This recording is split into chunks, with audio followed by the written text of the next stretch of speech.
Je vous invite à prendre place. C'est vraiment une joie de vous revoir. On a pris 3 semaines de vacances en famille avec Siam et Alissa. Ça nous a fait beaucoup de bien, mais toute bonne chose ont une fin. On reprend les activités et ce qui est très bien, vous savez, je vais vous faire une confidence, c'est que des fois quand tu reprends le travail, tu y vas un petit peu à reculons, tu dis oh là là, j'étais bien en vacances. Mais quand tu as une famille de Dieu, quand tu as des frères et sœurs avec lesquels tu te sens bien, c'est pas un poids de retourner à l'église, mais c'est une joie. Amen. Alors, je ne suis plus en vacances, mais j'ai une petite nostalgie quand même. J'ai gardé la petite chemise d'été. Je me suis dit, même s'il pleut, je déclare par la foi, le soleil va venir. Et pour ceux qui n'ont pas encore pris de vacances, courage. Vous voyez bientôt peut-être le bout du tunnel. Vous aurez des vacances. OK? Est-ce que vous êtes prêts pour la parole de Dieu? Amen. Alors, j'aimerais poursuivre avec vous la série qu'on avait intitulée, qui s'appelait Déterminé. Vous vous rappelez Déterminé? C'est une série qui se base sur le livre d'Esther. Et le but de toutes ces thématiques qu'on a vues ensemble, c'était de nous montrer que notre attitude, notre mentalité, elle peut provoquer un changement. Mais tu es responsable aussi de provoquer ce changement parce qu'on peut, par notre caractère, amener un changement négatif ou amener un changement positif. Et tout au long de cette série, on a étudié les personnages tels que Mardoché, on a étudié aussi la vie d'Esther. Vous vous rappelez de Mardoché, le premier message qu'on a fait, c'était sur quoi? C'était sur la fidélité, vous vous rappelez? Et Mardoché a décidé d'être fidèle, même s'il ne voyait pas forcément le retour sur investissement. En fait, on n'est pas appelé à être fidèle juste pour gagner des points en retour, mais le but de la fidélité, c'est de glorifier Dieu. Et tôt ou tard, Dieu te bénira en son temps. Deuxièmement, on a vu un message qui s'intitulait « Un appel à la résistance ». Vous vous en souvenez, Mardoché a subi des pressions, même des intimidations de la part de ses collègues de travail, mais aussi de Haman. Vous vous souvenez d'Haman, le numéro 2 du roi Xerxès, un manipulateur, quelqu'un qui cherche le pouvoir. Et il avait la rage que Mardoché ne se prosterne pas. Et malgré que tout le monde se prosternait, Mardoché est resté debout. Et c'était un appel à rester debout envers et contre tout, malgré les pressions, malgré les intimidations qu'on peut recevoir parfois. Troisième message, on a parlé des obstacles. Regarde au-delà de l'obstacle. Et on a vu que finalement, les obstacles n'étaient pas une fin en soi, mais que l'obstacle est une opportunité. L'obstacle est le moyen de Dieu pour faire éclater sa gloire. Amen. Et on va voir le 4e et dernier message de cette série Déterminée, et je l'ai intitulé « Comment gérer une situation difficile ». Êtes-vous dans une situation difficile en ce moment? Ça vous est déjà arrivé de traverser des moments où vous vous êtes dit « je ne sais pas comment je vais m'en sortir ». Eh bien, c'est ce qu'Esther va traverser. Et on va voir ça ensemble. Est-ce que ça vous arrive parfois de faire face à des nœuds? C'est énervant, les nœuds. Vous savez, quand je brosse ma fille, parfois après la douche, je tombe sur des nœuds, puis ça fait clac, crac. Puis j'entends « aïe !» Puis je vois une larme comme ça qui coule. « Papa, tu m'as fait mal !» Puis là, il y a toute la culpabilité qui va avec. Je vais parler aux femmes. Chères dames, vous savez, quand vous avez un mariage, on se pouponne, on se parfume, et la dernière chose à faire, vous savez c'est quoi le dernier détail? Le collier. Le collier. Alors bien sûr, votre mari vous attend déjà dans la voiture, vous êtes un petit peu en retard au mariage, et puis là vous dites, t'inquiète pas chérie, ça va durer juste 30 secondes. Vous ouvrez la boîte à bijoux, vous prenez le fameux collier, et mince, vous apercevez quoi? Qu'il y a un nœud dans le collier. Et que finalement, ça ne prendra pas 30 secondes, mais ça va prendre 30 minutes à le mettre, ce fichu collier. Est-ce que ça parle à des maris et des épouses? Ok. Voyez-vous, les nœuds nous font perdre du temps parfois, et les nœuds peuvent faire mal. En fait, dans la vie, tu as toutes sortes de nœuds. Tu as des nœuds qui sont relationnels, tu as des nœuds qui sont financiers, tu as des nœuds qui sont émotionnels et aussi spirituels. Et moi, mon problème avec les nœuds, comme je suis assez zélé dans ce que je fais, c'est que quand j'essaie de dénouer, en fait, je suis tellement énervé sur le nœud que je ne le dénoue pas, mais je le serre encore plus. Ça vous est déjà arrivé, ça? Et dans la vie, on essaie de résoudre des problèmes, mais de la mauvaise manière. Et au lieu de dénouer le problème, on fait en sorte que le problème est encore pire. Vous savez, Dieu est un bon père et il sait qu'on aura des nœuds dans nos vies. Il sait qu'on aura parfois des situations délicates à gérer. Et comme il est un bon père, il va nous donner des pistes pour nous aider à dénouer ces nœuds. Vous êtes prêts à aller voir ensemble? Alors, Esther, elle est tombée sur un nœud, voire deux gros nœuds. Le premier nœud, c'est celui-ci, c'est qu'on veut massacrer son peuple. C'est pas du petit nœud, ça, quand même. Hein. Et on a fait des lettres dans tout le royaume de Perse pour finalement signaler qu'il fallait tuer, éradiquer tous les Juifs. Et je lis ce qui a été écrit. Esther, au chapitre 3, verset 13. « Les lettres furent portées par les coureurs dans toutes les provinces de l'Empire pour ordonner de massacrer, de tuer et d'exterminer les Juifs, jeunes et vieux, enfants et femmes, en un seul jour. » Ça, c'est le premier nœud. Voici le deuxième nœud. C'est que Mardochée, le cousin d'Esther, a demandé à sa cousine d'aller voir le roi pour faire un plaidoyer afin que le peuple soit préservé et ne subisse pas un génocide. Sauf que, il y a juste un petit nœud là, c'est qu'à l'époque, dans le royaume de Perse, tu ne pouvais pas rentrer dans le palais du roi sans sa permission. Parce que si tu le faisais, tu risquais de te faire zigouiller, pendre ou décapiter. Voilà. Donc ça, c'est pas un petit nœud, mes amis. Et Esther va réfléchir, mais elle va décider de se positionner malgré le problème, malgré la situation difficile. Et voici la réponse qu'elle donnera à son cousin Mardochée. Alors Esther fit porter cette réponse à Mardochée. Va rassembler tous les Juifs qui se trouvent à Suse. Jeûnez pour moi, sans manger ni boire, pendant 3 jours et 3 nuits. J'observerai de mon côté le même jeûne avec mes servantes. Ensuite, je me rendrai chez l'empereur, malgré la loi. Si je dois mourir, je mourrai. Et voici le premier point qu'on va étudier ensemble pour ce message. Quand tu fais face à un nœud, quand tu fais face à une situation difficile que tu dois gérer, le premier point est celui-ci: ne te précipite pas. Esther s'est pas dit « Hey, je vais lui régler son compte à ce roi, même si c'est mon mari. » Et elle n'a pas mis ses talons en disant « Je vais claquer la porte à coups de talons et je vais lui dire de quel bois je me chauffe. Je vais régler la situation. » Non, Esther ne s'est pas précipitée. Vous savez, elle a compris un principe. Esther a compris ce principe qu'il faut passer à la préparation avant de passer à l'action. Je me répète, avant de passer à l'action, il faut un temps de préparation. Et lorsque tu lis tous les hommes et les femmes qui ont été appelés de la part de Dieu dans les Écritures, avant de passer à l'action, il y avait un temps de préparation. Avant que Moïse aille libérer le peuple d'Israël, il a passé quand même 40 ans dans le désert. Avant que Joseph termine numéro 2 d'Égypte, il a passé du temps à servir un maître pendant des années et il a été aussi en prison pendant des années. Jésus, le Fils de Dieu, avant de former les disciples et avant même d'aller à la croix, lui-même a eu un temps de préparation. Alors si le Fils de Dieu s'est préparé avant de passer à l'action, est-ce que ça ne serait pas raisonnable que nous aussi, on se pose un petit peu avant de s'exciter et de régler le problème et de dire à Dieu, Seigneur, qu'est-ce que toi tu veux? Qu'est-ce que tu veux préparer en moi? Qu'est-ce que tu veux sonder en moi? Et le livre des Proverbes va nous donner un avertissement quant à la précipitation. Voici ce qu'il dira. Les projets de l'homme actif sont tout profit. Donc, la Bible nous encourage à être actifs et pas paresseux. Ok ? Maintenant, celui qui agit avec précipitation n'arrive qu'à la misère. Alors peut-être que le dicton il ne faut pas confondre vitesse et précipitation vient de ce proverbe, je ne sais pas, mais c'est tellement sage. Ça a tellement de bon sens. Vous savez, aujourd'hui, on est dans une génération où tout va vite à 1000 à l'heure. C'est même plus 100 à l'heure, c'est 1000 à l'heure. On est passé de la 3G à la 4G, de la 4G à la 5G. Maintenant, tu veux quelque chose, tu vas sur Amazon, tu cliques, clac, 2 jours après, tu as ton colis. Quelqu'un veut une relation amoureuse, il va sur Internet, clique, oh, cela me plaît bien. Tu vas, tu fais une relation d'un soir, puis le lendemain, tu la jettes. Bon, j'espère que tu n'en es pas là, quand même. Hein, j'espère que tu n'en es pas là. Il y a un gros silence malaisant, mais c'est pas grave, je vais continuer. Tout va vite. Tout va très vite, que ce soit dans les relations amoureuses, que ce soit dans les réseaux sociaux, que ce soit dans les achats.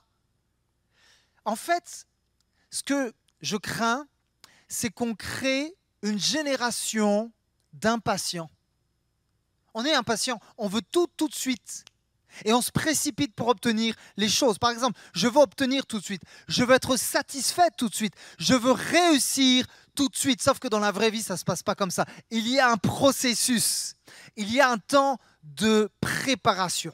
Waouh. Tu sais, pour qu'un bon plat soit bon, il faut le faire mijoter. Ça ne suffit pas de le mettre au micro-ondes.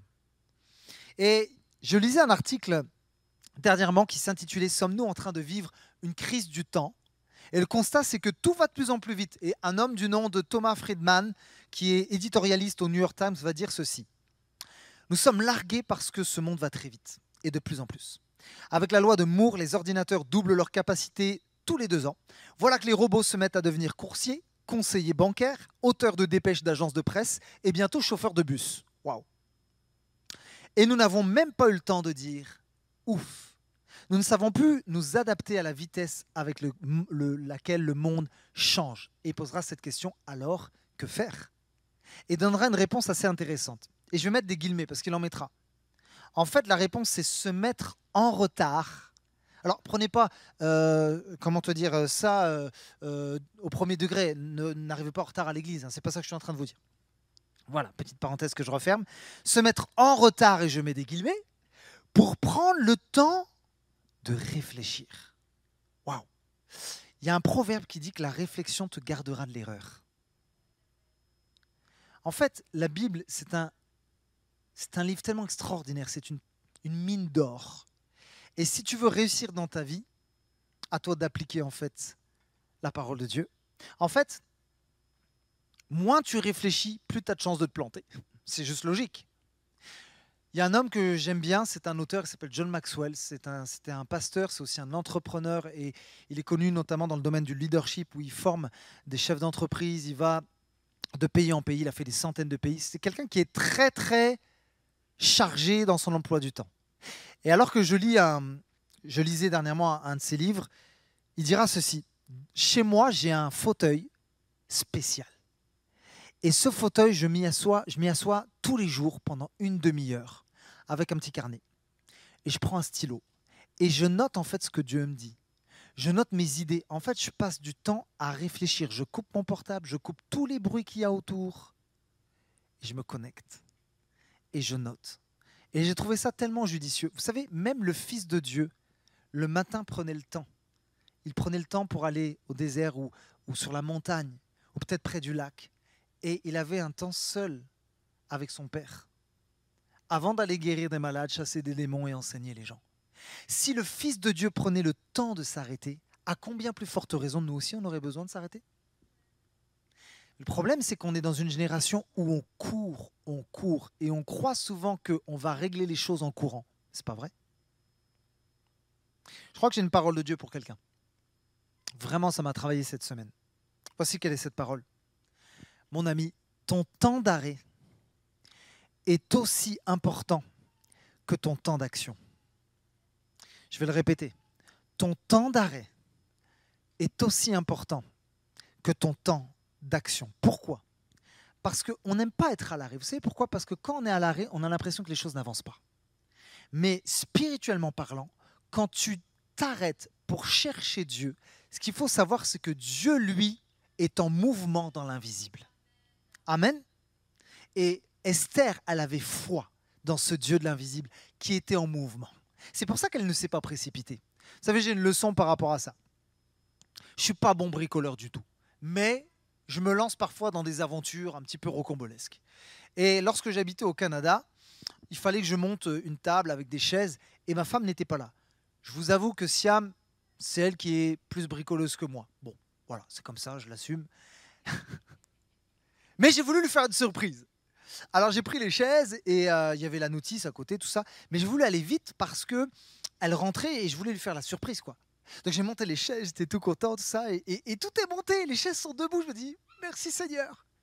Et là, je m'aperçois en fait que l'assise des chaises, toutes les assises des chaises, je les ai montées à l'envers. Et que j'ai tout percé avec les vis, machin, tout ça. Alors je me suis dit, bon, je vais rien dire, je vais mettre le fameux petit coussin bien moelleux, comme ça, elle ne verra pas. Mais rien, mes frères, écoutez cette phrase, c'est de Dieu. Rien n'échappe au regard d'une femme. Rien n'échappe. Et je n'y ai pas échappé à ce regard vif. Elle dit, mais chérie, t'as tout monté à l'envers. Mais chérie, je voulais te faire plaisir. Ouais, mais là... Bon. Et du coup, j'ai perdu du temps parce que j'ai dû redémonter les chaises pour les remettre à l'endroit. En voulant me précipiter, en fait, j'ai perdu du temps. Vous savez pourquoi? Je n'ai pas pris le temps suffisant pour lire la notice. J'aimerais te dire ceci. Dieu te donne une notice divine. J'aimerais vous dire, combien de problèmes on pourrait éviter si on passait plus de temps à lire la parole de Dieu qui est la notice qu'il nous donne? Combien de situations difficiles on pourrait dénouer si on lisait plus souvent la notice de Dieu dans nos vies? J'ai quelques exemples par rapport à ça. Imaginons, tu veux construire quelque chose, la notice de Dieu te dit calcule la dépense avant. Deuxièmement, tu fais face à un problème relationnel avec quelqu'un de ton entourage. La notice de Dieu, elle te dit d'aller voir ton frère ou ta sœur pour te réconcilier avec lui. Troisièmement, tu es fatigué, tu es découragé. La notice divine, elle te dit confie-toi en l'Éternel, parce que ceux qui se confient en l'Éternel renouvellent leur force. Que quelqu'un dise Amen. Si seulement on passait plus de temps à s'arrêter pour lire la notice, on ferait moins de boulettes, les amis. On pourrait dénouer tellement plus de nœuds avec la notice divine. Oh! Alors j'ai fait un constat, et là je me mets à nu devant vous. En fait, je crois que les gens zélés, c'est des gens, oui, qui aiment faire avancer les choses, mais c'est des personnes que, si elles utilisent juste leur zèle et qu'elles n'y mettent pas l'intelligence à côté, c'est des personnes qui peuvent devenir dangereuses ou faire des choses dangereuses. Moi, vous savez, je suis quelqu'un qui aime foncer, je déteste attendre. Je déteste quand un projet est mou et que ça n'avance pas. Voilà. Et quand quelque chose n'avance pas, ça m'est arrivé de forcer un petit peu les choses. À mon grand désarroi, parfois. Et en fait, c'est bien d'être zélé, mais le zèle sans intelligence peut faire des gros dégâts, en fait. Parce que souvent, quand tu marches qu'au zèle, tu peux faire des choses avec précipitation, sans prendre le recul nécessaire pour dénouer le nœud. Et là, tu peux faire plus mal. Alors qu'au départ, tu veux faire du bien. Hein. En plus, tu es bien disposé. Mais le zèle seul, ça ne suffit pas. J'aime ce que Donald G., si vous connaissez Donald G., cet auteur, a dit. Nous sommes pour la plupart coupables à un moment ou à un autre d'une action précipitée, d'une promesse précipitée, d'une remarque précipitée qu'après nous regrettons amèrement. Combien de fois j'ai voulu résoudre un problème ou aider quelqu'un dans un problème. Et je me rappelle un jour, je partais de la maison et puis j'avais rendez-vous avec quelqu'un pour l'aider. Il fallait résoudre le problème. Et ma femme me dit « Chérie, tu vas où ?» Je dis « Je vais aider quelqu'un. » Mais elle me dit « Est-ce que tu n'as pas oublié un petit détail ?»« Non, qu'est-ce qu'il y a ?»« C'est mon anniversaire, tu ne devais pas passer la soirée avec moi. » Aïe. Mes amis, c'était plus un problème que j'avais à gérer là, c'était 2 problèmes. Vous savez, des fois, on est bien disposé. On veut bien faire les choses dans notre zèle. Mais comme on n'a pas pris le temps de s'arrêter et qu'on s'est précipité, on a encore plus de problèmes qu'au préalable. Aïe. En fait, j'ai commencé à comprendre quelque chose dans ma vie. Il faut pour que, entre guillemets, ça marche, que tu n'oublies jamais d'associer ton zèle à la sagesse que Dieu veut te donner. Parce que c'est un équilibre. Alors, si on a beaucoup de sagesse mais pas de zèle, ça ne va pas forcément avancer. Si on a trop de zèle et pas de sagesse, on va faire des dégâts, on va tout casser. Il faut que tu fasses une association des deux. Le zèle avec la sagesse. Et voici ce que ça m'a appris de m'arrêter et de souffler pour chercher Dieu. Premièrement, la première leçon que j'ai apprise, c'est que s'arrêter m'a permis de peser le pour et le contre. Deuxièmement, quand tu t'arrêtes et que tu ne te précipites pas, tu as plus de recul sur la situation. Des fois, quand tu veux régler un problème, tu n'as pas tous les tenants, les aboutissants. Tu ne comprends pas tout forcément le contexte. Et quand tu t'arrêtes, tu as un peu plus de visibilité sur l'ensemble de la situation. Combien de fois j'ai foncé en disant je vais faire du bien à quelqu'un, je vais régler un problème. Et finalement, ça n'a pas été le cas parce que je n'ai pas pris de recul. En disant, oh attention, je vais peser le pour et le contre. Je vais voir en fait l'ensemble de la situation. Très, très, très important. Troisièmement, quand tu t'arrêtes, ça te permet d'écouter ce que Dieu veut te dire. On est tellement dans une génération où même nous, en tant qu'enfants de Dieu, on court, on court, on court. Et ton Père Céleste veut te dire, hey mon fils, ma fille, arrête-toi parce que j'ai des choses à te dire. J'ai un plan à te donner. J'ai une direction à te donner. Je veux te donner ma paix. Je veux te donner ma force.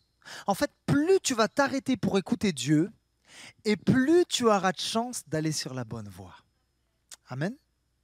J'aime ce psaume au chapitre 32 et au verset 8 qui dit « Je t'instruirai et te montrerai la voie que tu dois suivre. Je te conseillerai et j'aurai le regard sur toi. Je t'indiquerai la voie que tu dois suivre. » Est-ce que tu as un projet? Est-ce que tu fais face à une situation difficile? Dieu veut t'indiquer le chemin. Dieu va t'indiquer la direction qu'il faut prendre. Mais est-ce que tu prends le temps de te poser comme Esther l'a fait? Vous savez, parfois on se précipite parce qu'on ne veut pas régler la situation comme Dieu voudrait qu'on la règle. On veut faire le truc à notre sauce. Vous savez pourquoi? Des fois on fait taire la voix de Dieu.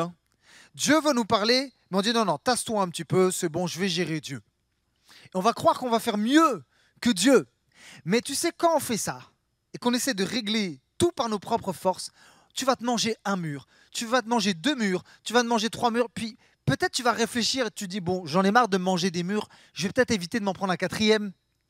Et le problème, c'est que même en tant qu'enfant de Dieu, parfois, on fait de lui notre dernier recours. J'aimerais vous faire un plaidoyer. Ne fais pas de Dieu dans ta situation difficile ou dans le nœud que tu rencontres ton dernier recours. Fais de Dieu ton premier recours, mon ami. Fais de lui ton premier recours. Il y a un homme dans la Bible qui a fait face à l'adversité, qui a fait face parfois à des impossibilités, des géants qui se sont dressés devant lui. Vous vous rappelez de David? Et David était un gars qui connaissait la guerre. Il connaissait l'art de la guerre. Il avait remporté plein de victoires. Et à un moment donné, les Philistins vont attaquer Israël. Et David aurait très bien pu dire, mais moi je sais manier l'épée, je sais me battre, j'en ai remporté tellement. Donc je vais y aller, je vais foncer. Mais David a choisi, avant de prendre l'épée, avant de passer à l'action, d'invoquer Dieu, de chercher Dieu en lui disant, hé Dieu, qu'est-ce que tu penses de ça? Et voici ce que la Bible dit dans 2 Samuel au chapitre 5. David consulta l'Éternel qui lui répondit. Waouh! Ne les attaque pas de front. Dieu va donner une stratégie à David. Dieu a une stratégie pour ton problème que tu rencontres. Dieu a une stratégie pour ta vie. Mais est-ce que tu es prêt à l'entendre, à l'écouter et à consulter? Contourne-les par derrière, qui dit.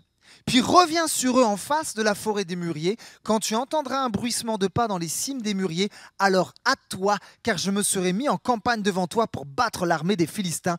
Et David fit ce que l'Éternel lui avait ordonné. Et qu'est-ce qui se passe? Il battit les Philistins. Oh! Pourquoi? Parce que David a pris le temps de s'arrêter pour écouter Dieu. En fait, ça c'est bon. Passer du temps sur tes genoux te fera gagner plus de temps que tu ne le penses. Vous savez, parfois, de toute façon, on n'a pas le choix d'aller au pied de Dieu parce qu'il y a des situations qui ne peuvent pas se résoudre sans son aide. Quand on est rentré du Canada avec Siam, j'étais étudiant là-bas. J'ai essayé de chercher des petits boulots à droite à gauche en France. Et Alissa venait d'arriver, elle était toute petite, elle avait quelques mois. Et j'avais un emploi pendant quelques mois, il s'arrêtait. Parfois j'étais licencié ou arrêté, fin de contrat, c'était compliqué. Et j'ai fait ma part. Parce que vous savez, être chrétien, c'est pas un truc mystique, bizarroïde, où tu claques des doigts, puis tu vois toutes sortes de trucs magiques qui arrivent. C'est pas ça être chrétien. Être chrétien, c'est avoir les 2 pieds sur terre, mais les yeux fixés sur Jésus. Donc j'ai cherché du travail, j'ai fait ce que je devais faire. Vous savez, dans la vie, il y a la part de Dieu, puis il y a ta part. Il y a un équilibre. Mais au bout d'un moment, je faisais comme face à un mur et je ne trouvais pas de travail. Et on devait payer notre loyer, on devait nourrir notre fille. Que vous croyez ou pas, on s'est tenu devant Dieu. On a essayé de ne pas s'affoler. Et on s'est dit, Seigneur, on sait que tu es le divin pourvoyeur et que ce nœud-là, tu peux le dénouer. À un moment donné, on regarde nos comptes. C'était à 0, même moins que 0. Peut-être tu connais ça. Et on regarde le compte et on voit un versement de au moins 1 000 €. Mais qu'est-ce que c'est que ça? C'est quoi ça? Ça vient d'où? Et on nous a appelé. Alors je ne sais plus si c'était la CAF ou... Et en gros, on nous a dit, écoutez, monsieur, madame Baudolec, on a fait un versement d'au moins 1 000 €, mais on s'est trompé. Vous ne deviez pas avoir ce virement. En fait, on a fait une erreur de manip. Mais comme on a fait l'erreur qu'on vous l'a versé, bah c'est cadeau, allez-y. Mais je sais pas, on pourrait acclamer Dieu, je sais pas, on pourrait dire mais c'est gloire à Dieu, je sais pas. En fait, quand tu t'attends à Dieu, quand tu ne te précipites pas et que tu passes du temps à ses pieds, Dieu, dans l'invisible, il agit. Amen. Oh, le psaume 34, 4 dira, j'ai cherché l'Éternel et il m'a répondu. Dieu est un Dieu qui est en mesure de répondre. Encore faut-il lui parler. Oh, alors n'oublie pas cette phrase. Et j'ai bientôt terminé mon premier point. Ton temps d'arrêt est aussi important que ton temps d'action. Yes? On continue ensemble? Esther a eu un temps d'arrêt. Elle a passé 3 jours dans le jeûne et la prière. Vous savez, la Bible dit qu'il y a un temps pour tout. Il y a un temps pour se taire et il y a un temps pour parler. Et le temps de se taire pour Esther était terminé. Maintenant, il fallait qu'elle parle pour faire le plaidoyer auprès du roi, pour que le roi puisse annuler ce qu'il avait commandé, en fait, c'est-à-dire le génocide des Israélites. Maintenant, Esther va mettre sa plus belle robe. Elle va mettre ses vêtements royaux. Elle va peut-être se parfumer, se faire toute belle. Et là, elle est en marche. Je ne sais pas dans quel état d'esprit elle y va. Moi, je pense qu'elle y va confiante parce qu'elle sait que Dieu est avec elle. Et c'est à double tranchant. Hein, parce que peut-être qu'elle va perdre sa vie. Mais vous savez, quand Dieu t'appelle à faire quelque chose, il n'y a aucune autorité, il n'y a rien ni personne, il n'y a aucune puissance qui peut t'arrêter, mon ami. Parce que si Dieu marche devant toi, alors qu'il sera contre toi. Alors, Esther va se présenter devant le roi. Et imaginez les gens qui entouraient le roi devaient se dire, mais attends, mais elle se prend pour qui celle-là? C'est une suicidaire. Elle connaît la loi pourtant. Et ce qui est incroyable, c'est que le roi, en voyant Esther, va tendre son sceptre. Et Esther va toucher le sceptre. Et en fait, c'est un signe de faveur. C'est comme si le roi lui donnait le feu vert, en fait. Et alors qu'Esther fait face au roi, il va lui poser cette question. Que veux-tu? Qu'est-ce que je peux faire pour toi? Et Esther aurait pu s'enflammer en disant, c'est Haman, ce gars-là, c'est une pourriture. Non, non.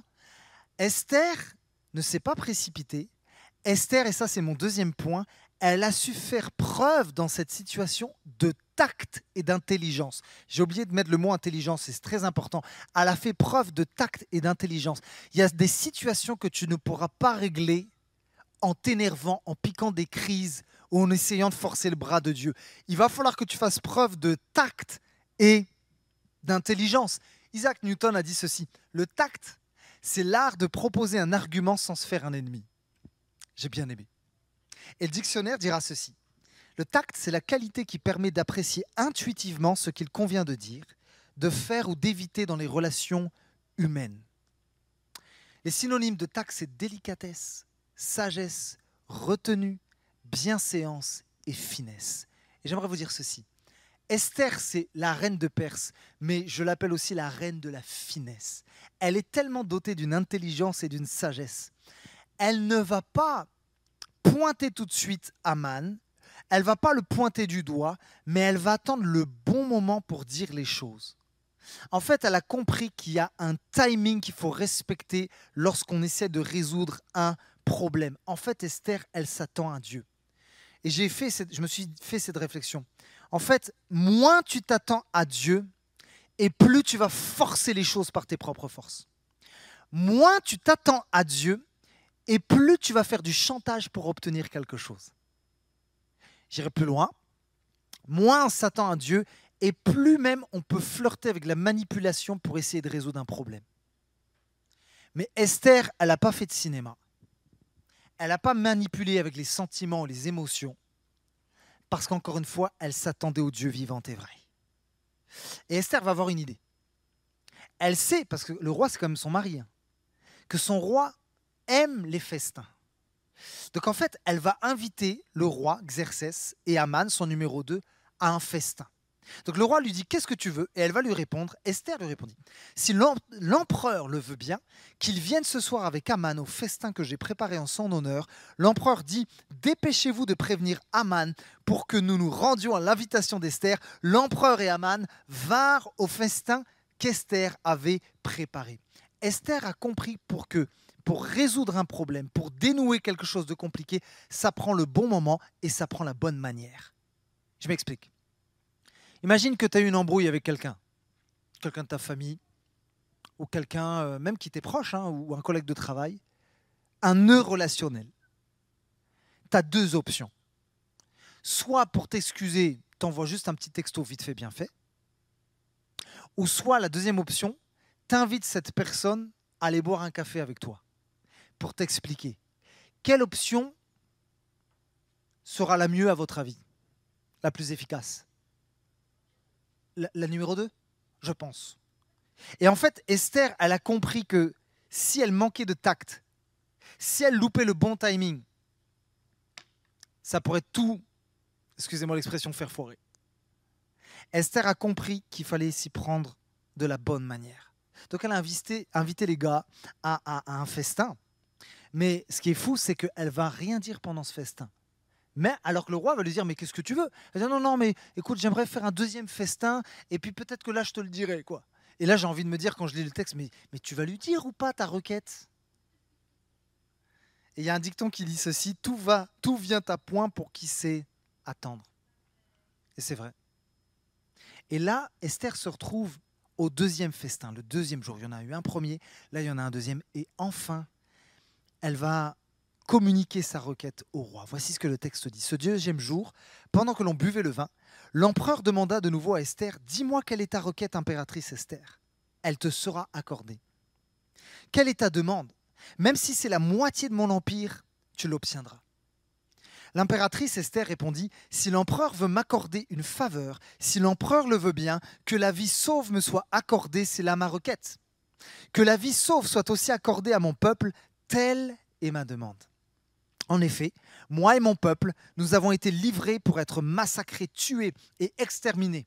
Si nous avions seulement été vendus comme esclaves et servantes, j'aurais gardé le silence, car dans ce cas, notre infortune ne vaudrait pas la peine que l'on importune l'empereur. Alors l'empereur Xerxès demanda à l'impératrice Esther, « Qui est-il, celui qui a eu l'audace de concevoir un tel dessein? Où est-il » Eh, là on m'épose les amis, on m'épose. Parce que si j'avais été à la place d'Esther, j'aurais dit à Xerxès, « Mais tu te fiches de moi! C'est toi qui as mis le sceau! C'est toi qui as ordonné qu'on massacre mon peuple et tu me dis, mais c'est qui ce gars-là qui a osé faire ça ?» Et Esther aurait pu péter un câble en disant, « Mais Xerxès, t'as une mémoire de poisson rouge ou quoi ?» Mais je pense qu'il n'aurait pas apprécié. Et voyez-vous, c'est là le tact. En fait, elle a eu l'intelligence de ne pas s'énerver sur son mari. Parce qu'elle savait que si elle s'énervait, peut-être qu'elle aurait pu faire tout capoter. Voyez-vous, la Bible dit ceci, « Une réponse pleine de douceur chasse la colère, mais une parole blessante la fait éclater. » J'ai remarqué, alors peut-être que dans votre couple c'est parfait, mais si je parle fort à ma femme, elle va me parler fort aussi. Je ne sais pas si c'est pareil dans votre couple. C'est bizarre ça, hein. Tu parles fort, l'autre va parler fort. Mais quand tu donnes une réponse douce, ça adoucit la personne en face. T'as remarqué ça? Oui? Et Esther, elle ne va pas s'énerver en se disant « Mais attends, mais t'es un rigolo ou quoi, toi? C'est toi qui as voté le truc, qui l'a validé, tu me dis c'est qui ?» Elle va juste répondre ceci, avec beaucoup de calme. Le persécuteur, l'ennemi, c'est Aman. Et là, on l'avait expliqué dans les précédents messages, Aman, le pauvre, il va prendre cher, on va dresser une potence. Enfin, elle est déjà dressée, parce que c'est lui-même qui l'avait dressée en fait pour Mardoché. Sauf que c'est lui qui va être pendu. Il va mourir, et au lieu d'avoir les honneurs, il va finir avec les déshonneurs. Mais voyez-vous, dans cette histoire, la force d'Esther, vous savez c'est quoi? Écoutez bien ceci. C'est que ses émotions n'ont pas pris le dessus sur sa réflexion. Et en fait, on se fait tellement avoir avec nos émotions. Tu sais, des fois, tu es à ça de résoudre un problème. Tu es à ça de te réconcilier avec ton mari. Mais parce qu'il y a une émotion qui prend le dessus, bam, tu vas dire, tu m'énerves, tu vas péter un câble et en fait, tu vas tout faire dégringoler. Alors que tu étais à ça de la réconciliation. Il y en a, vous êtes à ça du pardon, à ça. Mais il y a juste un truc qui vous a, je sais pas, qui vous a énervé et vous avez pété un câble, vous avez manqué de tact. Vous savez, des fois, les émotions aveuglent notre intelligence. Les émotions ne nous permettent pas de prendre le recul nécessaire. J'aimerais te dire, ne fais pas tout capoter, ne fais pas, excuse-moi l'expression, tout foirer à cause d'une émotion. Tu es à ça peut-être qu'une porte s'ouvre. Tu es à ça que le nœud se dénoue. Tu es à ça que la main de Dieu vienne et agisse dans ta vie. Donc s'il te plaît, fais preuve dans ta situation de tact et d'intelligence. Quelqu'un dise amen, même si ça fait un petit peu mal. En fait, tu ne peux pas gagner le cœur de quelqu'un en lui faisant du rentre-dedans. Tu sais, si je vais sur la porte, là, sur le côté, et que j'essaie de l'enfoncer, elle ne va pas s'ouvrir. Hein. Par contre, moi, je vais peut-être m'ouvrir l'épaule. Et vous savez, il y a quelqu'un que vous connaissez très bien, il a dit une phrase, frappez et l'on vous ouvrira. Ça vous dit quelque chose? Jésus. Si tu frappes, on t'ouvrira. Tu n'as pas besoin de défoncer les portes, en fait. Et je crois que en fait, ton caractère, soit il va t'ouvrir des portes, soit il va t'enfermer. Ton caractère, pour Dieu, il est plus important que tes compétences. Et parfois, on inverse les choses. On met beaucoup l'accent sur les compétences et on met de côté le caractère. Mais un caractère qui n'est pas travaillé par Dieu, ça peut tellement te faire dégâts, en fait. Il y a tellement de couples qui ont été brisés, tellement de gens qui sont passés à côté du plan de Dieu, parce qu'ils se sont laissés emporter par leurs émotions, en fait. Il y a eu des paroles blessantes qui sont sorties. Il y a parfois eu même des gestes qui sont tellement regrettables. Et j'aimerais parler à quelqu'un et te dire, ne loupe pas ta destinée, ne passe pas à côté du plan de Dieu, juste parce que péter un câble va te soulager pendant 5 minutes.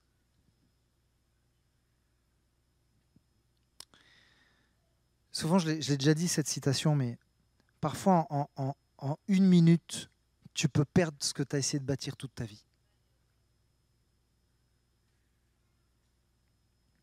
Ce qui est incroyable chez Esther, c'est qu'elle avait déjà préparé le terrain, en fait. Parce que Esther était très appréciée pour son caractère. Et la Bible dit qu'elle trouvait grâce auprès des gens qui l'entouraient. On le voit dans Esther 2, au verset 15, il est écrit « Esther a tiré la bienveillance de tous ceux qui la rencontraient ». Une autre version dira « Elle gagnait les faveurs de tous ceux qui la voyaient ». J'avais un ami, il était tellement bienveillant envers les autres, tu avais envie de l'aimer. Mais franchement, même si tu étais méchant, tu avais envie de l'aimer. Et il était tellement bienveillant, même quand il réglait des situations parfois difficiles.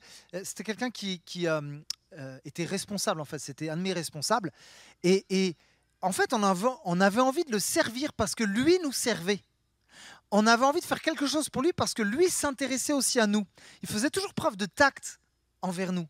Et un jour, on s'est dit, hey, on savait que sa maison, là, il fallait un petit peu la retaper.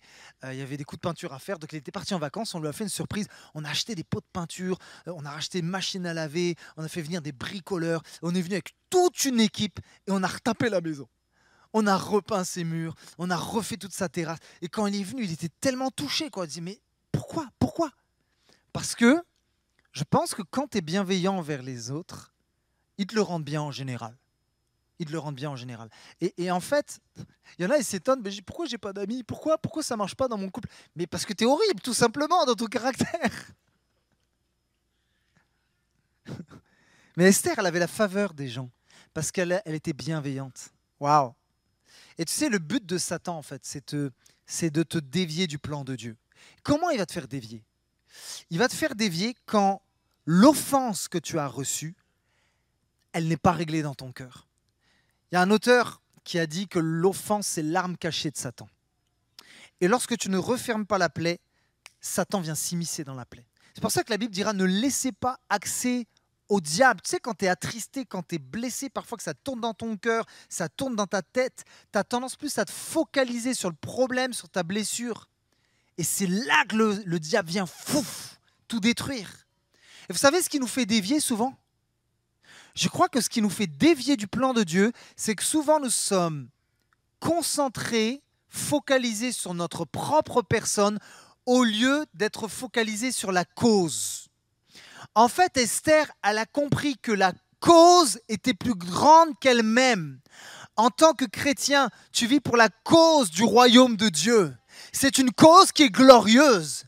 C'est une cause qui est grande, mais combien de fois parfois on passe à côté parce qu'on est plus centré sur nous que sur la cause? Laisse-moi te dire, la cause est plus grande que moi, la cause est plus grande que toi. Ne passe pas à côté de cette cause, va de l'avant parce que Dieu a des projets, Dieu a des plans, fonce mon ami.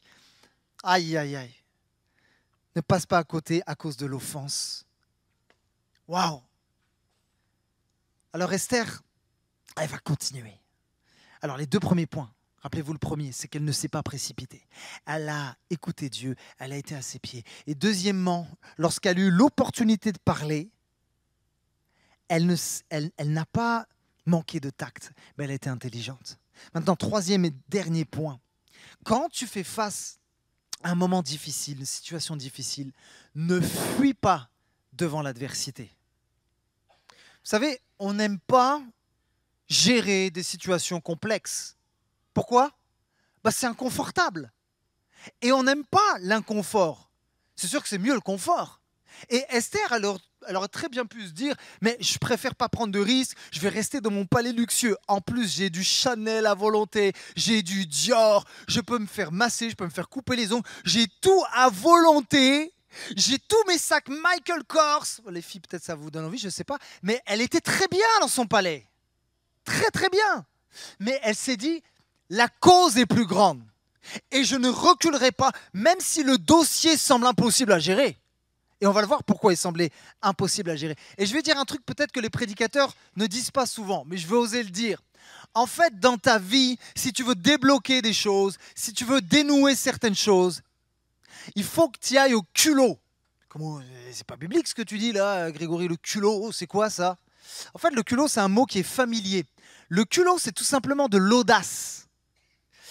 Si tu ne fais pas preuve d'audace à certains moments, les choses vont rester telles quelles, elles vont stagner. J'aimerais dire à quelqu'un aujourd'hui, fais preuve d'audace. Ça veut dire quoi ? Ça veut dire ose sortir de ton confort. Ose sortir de certaines de tes habitudes. J'aimerais dire à quelqu'un, ose demander des choses à Dieu que tu n'as jamais osé demander à Dieu. Vous savez, il y en a des fois, on fait des petites prières parce qu'on croit que Dieu est petit. Et qu'il dit non, Dieu il répond aux grandes prières dans la Bible, mais pas pour aujourd'hui. Mais pourquoi tu n'oserais pas ? Pourquoi tu n'oserais pas faire des prières précises à Dieu ? Pas pour tes intérêts personnels, non. Mais pour que la volonté de Dieu se fasse dans ta vie. On limite tellement parfois Dieu, on limite tellement parfois notre vie chrétienne. Ose demander des choses à Dieu que tu n'as jamais demandé. Ose sortir des limites qu'on t'a imposées dans ta vie. J'aimerais dire à quelqu'un, ose témoigner dans ton milieu professionnel de la bonté de Dieu et de ce qu'il a fait dans ta vie. Ose, mon ami. Il faut que tu aies du culot. Parce que quand on est rempli du Saint-Esprit, on est rempli d'audace. Alors j'ai fait un constat pendant des années où je me suis creusé la tête pour me dire, mais attends, qu'est-ce qui fait qu'on en arrive là, ceci, cela ? Et voilà, je suis arrivé à un constat très très profond qui m'a demandé des années de réflexion. Alors je vous le partage. Si tu ne fais rien, il ne se passera rien. C'est profond, hein ? Si tu fais rien dans ta situation, il ne se passera rien. Tout simplement. Vous êtes très calme aujourd'hui, mais je vais continuer quand même. Le roi va poser une question à Esther, encore, à nouveau. Parce qu'entre-temps, il y a Haman qui a été pendu, donc ça a pris un petit peu de temps. Et là, Esther va se retrouver à nouveau devant le roi. Et Esther va demander quelque chose au culot. Elle va demander quelque chose que jamais personne dans le royaume de Perse n'a osé demander. Et voici ce que le texte dit. Esther demande de révoquer par écrit les lettres conçues par Haman et qu'il avait rédigées dans le but de faire périr les Juifs qui vivent dans toutes les provinces de l'Empire. On s'arrête là, les amis, parce qu'il faut connaître le contexte. En fait, à l'époque, la loi des Mèdes et des Perses était une loi où lorsque tu approuvais quelque chose, tu mettais ton sceau sur un édit ou quoi que ce soit, c'était irrévocable. Tu ne pouvais pas, il était impossible de revenir en arrière. C'était niette. Tu pouvais faire des pieds, des mains, tu pouvais même proposer de l'or, quoi que ce soit. Quand un édit, on avait mis le sceau dessus, on ne pouvait pas revenir en arrière. J'aimerais parler à quelqu'un. Est-ce que tu te dis, ma situation ne pourra pas changer, c'est impossible, il n'y a aucune issue. On a mis un tampon refusé sur ton dossier. Tu as même littéralement un dossier chez toi avec des refus. Et quand tu le regardes, tu es découragé, tu es déprimé. Peut-être que même tu as eu un refus d'aide pour tes dettes. Tu es un entrepreneur, tu as fait faillite. Tu te dis comment je vais m'en sortir. Et il y a peut-être même des autorités ou des patrons qui t'ont dit c'est impossible. Il y a eu des tampons sur tes dossiers, refusés, impossible, sans issue. Next. Est-ce qu'il y a quelqu'un qui est dans cette situation aujourd'hui? J'aimerais vous dire ceci.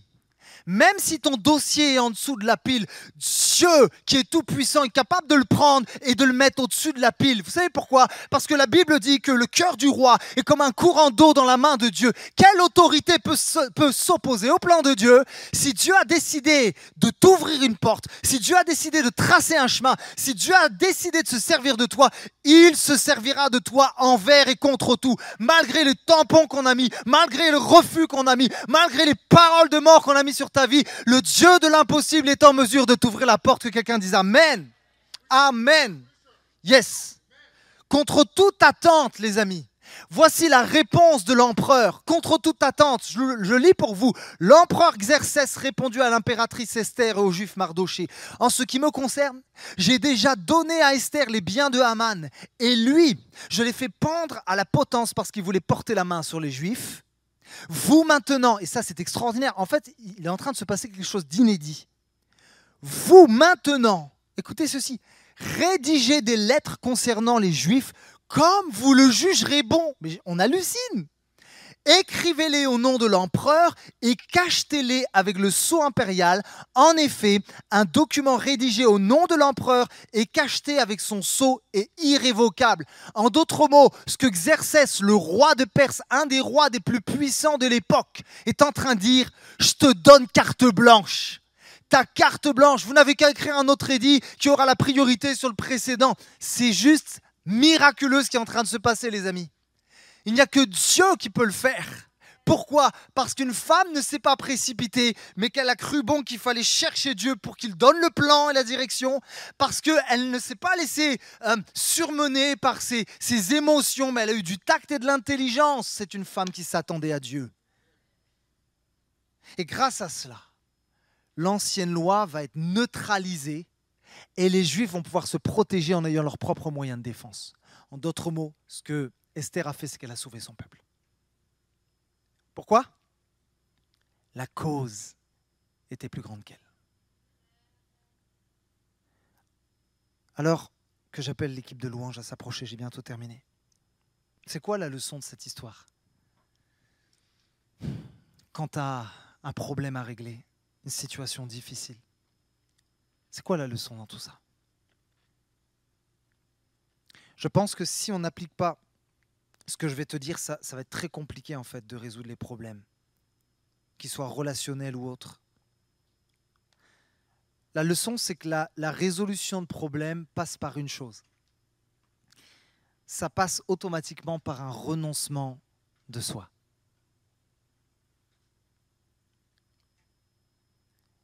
Et peut-être que la question que Dieu veut nous poser, me poser et te poser, c'est, mon ami, à quoi dois-tu renoncer aujourd'hui? Est-ce que tu dois renoncer à ton orgueil, à ton ego? Est-ce que tu dois renoncer à ton confort? Peut-être à ta propre justice? À quoi dois-tu renoncer? Je crois que sans renoncement, il n'y a pas d'accomplissement.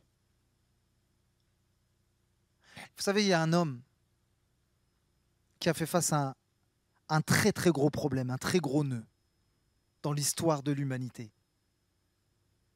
Et si il ne s'était pas dépouillé, et s'il n'avait pas renoncé à lui-même, il n'aurait pas pu régler le problème. Vous savez de qui je veux parler? De Jésus, le Fils de Dieu. Il y avait un gros problème. C'est que l'être humain était voué à l'échec à cause de son cœur dur. La Bible dit que le salaire du péché, c'est la mort. Et qu'à cause de notre cœur dur, on est séparé de la présence de Dieu pour l'éternité. Mais Dieu t'aime tellement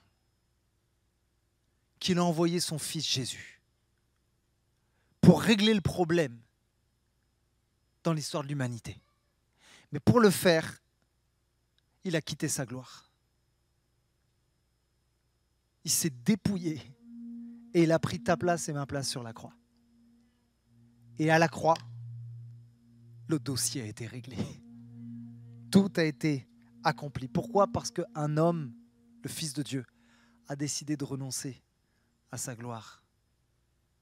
Parce que la cause était tellement grande.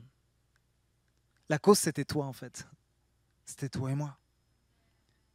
Vous savez, Esther, c'est beau ce qu'elle a fait. On peut en tirer des leçons. Esther, elle a risqué sa vie quand même pour son peuple. Mais, vous savez, toutes les Écritures pointent vers Jésus. Jésus a été plus loin qu'Esther. Jésus n'a pas juste risqué sa vie. Jésus a donné sa vie pour l'humanité, pour toi et moi.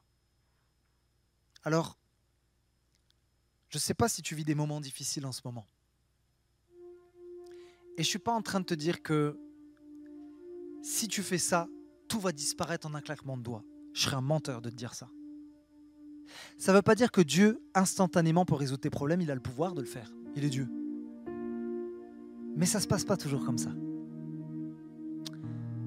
Maintenant, si tu as l'impression que ta situation difficile, elle dure depuis trop longtemps, que tu as l'impression que tu ne vois pas le bout, il y a peut-être quelque chose qui pourrait te réconforter, c'est que, comme je viens de le dire, si tu es un enfant de Dieu et que tu as fait la paix avec lui, ta situation la plus difficile, c'est-à-dire la dette de ton péché, a été réglée à la croix.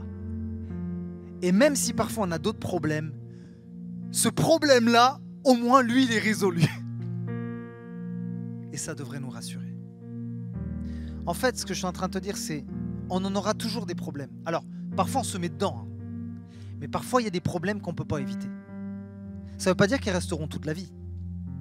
Mais j'aimerais te dire, ne te focalise pas sur ton problème. Focalise-toi sur ce que Jésus a fait à la croix pour toi. Parce qu'en fait, c'est lui qui a pris tous nos problèmes.